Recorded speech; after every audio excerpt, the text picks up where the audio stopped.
Today's video is sponsored by Bisect Hosting. More on them later. This may come to a surprise for some folks, but I have fallen in love with the survival crafting type of game. What isn't a surprise is the fact that I am big on the kind of games where you're collecting creatures, especially when those creatures are really cute. So when I got the opportunity to try Voyagers of Nera, I couldn't resist. Especially since this game was featured in the 2023 Wholesome Snack Showcase and was a women-led game's unofficial selection. So here is a first look at the co-op survival crafting game that is in early access, Voyagers of Nera.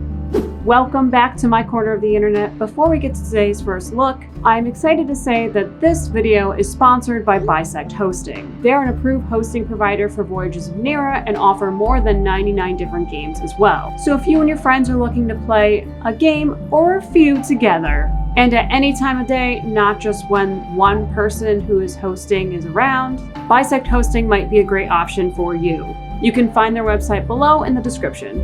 And thanks again for sponsoring today's video. Now, back to our first look. In Voyages of Nera, you are an echo trying to survive in this world and figure out why you are here now. Together with up to 9 of your friends, or by yourself, you must survive a magical ocean world by exploring dangerous biomes, building villages, and befriending lost spirits.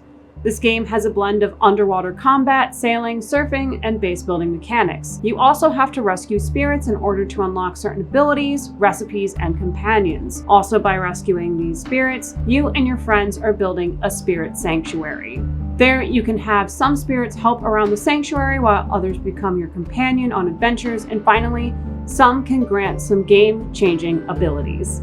So far, I have spent 3.5 hours in-game at the time of making this video. Additionally, I started off playing solo, since that is an option, even though the game very clearly says it is a co-op game.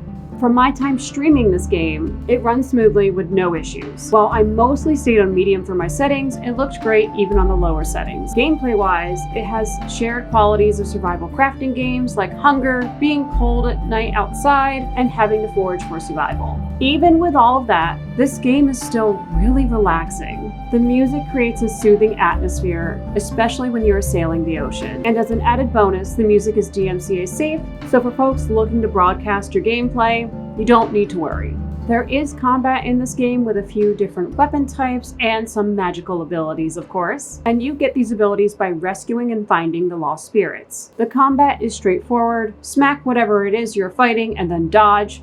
There are difficulty levels with the enemies as well. When having an unsuccessful enemy encounter, you do drop your inventory unless you change that setting in the beginning, which I did. I honestly find that the game is much more relaxing by turning that setting on. As for accessibility options, there aren't much there.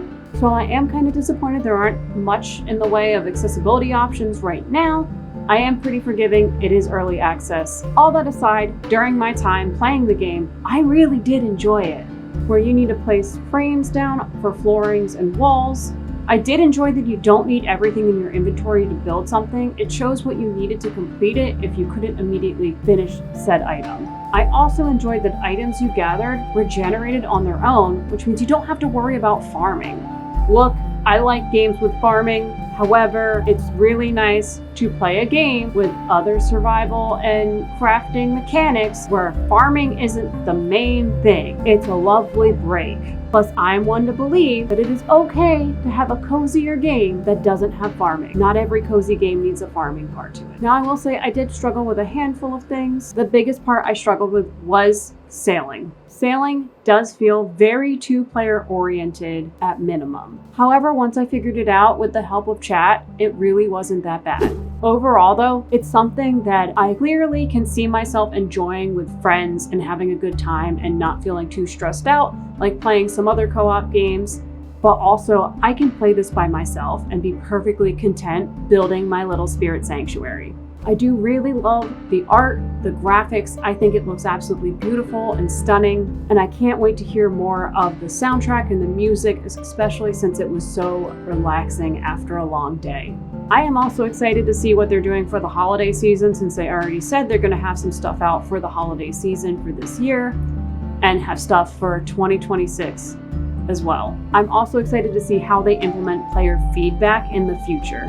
Right now, you can get this game for a 20% launch discount of the regular price $29.99, and that is USD. There is also a Founders Pack DLC for $20 that comes with exclusive deluxe recipes. Additionally, you can get some free in-game items by heading over to Twitch and watching some live streams, since they have Twitch drops enabled until October 13th.